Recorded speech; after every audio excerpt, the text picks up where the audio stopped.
Break के बाद आगे बढ़ते हैं। राज्य सरकार की बजट घोषणाओं को धरातल पर उतारने के दावों के बीच परिवहन विभाग की कार्यशैली एक बार फिर सवालों के घेरे में है।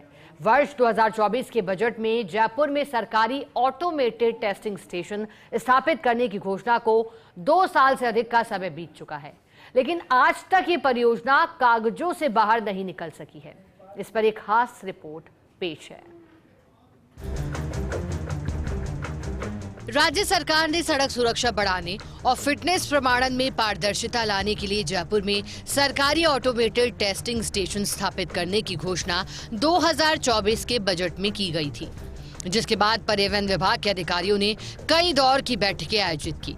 स्थान चयन, संचालन मंडल, तकनीकी व्यवस्थाओं और अन्य प्रक्रियाओं पर लगातार चर्चा की गई, लेकिन इन बैठकों का परिणाम अब तक शून्य ही नजर आ रहा है। विभाग के पास ना तो एटीएस शुरू होने की कोई निश्चित समय सीमा है और ना ही इसके संचालन को लेकर कोई स्पष्ट रोड मैप। विडंबना ये है कि जिस समय सरकारी एटीएस की फाइलें एक टेबल से दूसरी टेबल तक घूम रही थी, उसी दौरान निजी क्षेत्र ने तेजी से कदम बढ़ाए।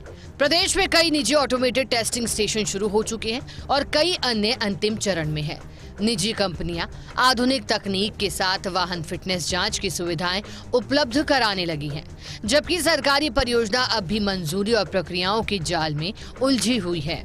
सरकारी ऑटोमेटेड टेस्टिंग स्टेशन सड़क परिवहन और राजमार्ग मंत्रालय द्वारा प्रमाणित केंद्र, मानवीय हस्तक्षेप के बिना वाहनों की वैज्ञानिक और त्रुटिहीन फिटनेस जांच, कंप्यूटर नियंत्रित मशीनों से ब्रेक, स्टीयरिंग, हेडलाइट और प्रदूषण स्तर की सटीक जांच। मानवीय हस्तक्षेप मुक्त जांच से भ्रष्टाचार की संभावना हो जाती है खत्म। वाहनों की फिटनेस का बिल्कुल सटीक और छेड़छाड़ रहित परिणाम मिलता है। केंद्र सरकार के वाहन पोर्टल से जुड़े होने से ऑनलाइन फिटनेस सर्टिफिकेट अपडेट हो जाता है। सड़क सुरक्षा बढ़ाना और फिटनेस प्रमाणन में पारदर्शिता लाना है इसका मुख्य उद्देश्य। विभाग को स्वयं एक मॉडल सुविधा संचालित करने का अवसर मिलेगा। निजी और सरकारी व्यवस्थाओं के बीच प्रतिस्पर्धा से सेवाओं की गुणवत्ता भी बेहतर होगी। लेकिन परियोजना में लगातार हो रही देरी से सरकार की मंशा और विभाग की कार्यक्षमता दोनों पर सवाल उठ रहे हैं। परिवहन विभाग के अधिकारियों से जब इस संबंध में जानकारी ली जाती है तो स्पष्ट जवाब नहीं मिल पाता। एटीएस कब शुरू होगा, इसकी स्थापना कहां होगी, संचालन किस मॉडल पर होगा और आम जनता को इसकी सुविधा कब तक मिलेगी, इन सवालों का कोई ठोस उत्तर फिलहाल विभाग के पास नहीं है। राज्य सरकार द्वारा बजट घोषणाओं को समयबद्ध तरीके से पूरा करने के निर्देश लगातार दिए जाते रहे हैं, लेकिन जयपुर का सरकारी एटीएस इसका अपवाद बन गया।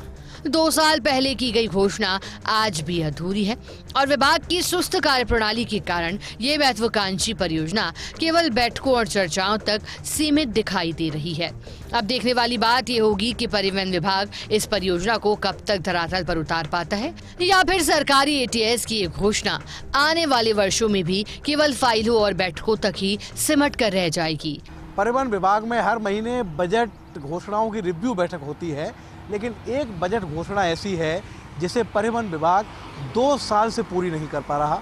2 साल पहले बजट में अनाउंसमेंट हुआ था कि जयपुर में एक सरकारी एटीएस यानी कि ऑटोमेटिक टेस्टिंग स्टेशन लगाया जाएगा, लेकिन 2 साल के बाद भी इस एटीएस के बारे में कोई खबर नहीं है। हैरानी की बात यह है कि प्राइवेट सेक्टर में कई एटीएस शुरू हो चुके हैं, कई शुरू होने वाले हैं, लेकिन सरकारी एटीएस अभी भी लापरवाही की भेंट चढ़ा हुआ है। कैमरामैन विनोद गोस्वामी के साथ Shivendra Pratap Singh Parmar, first India news, Jaipur.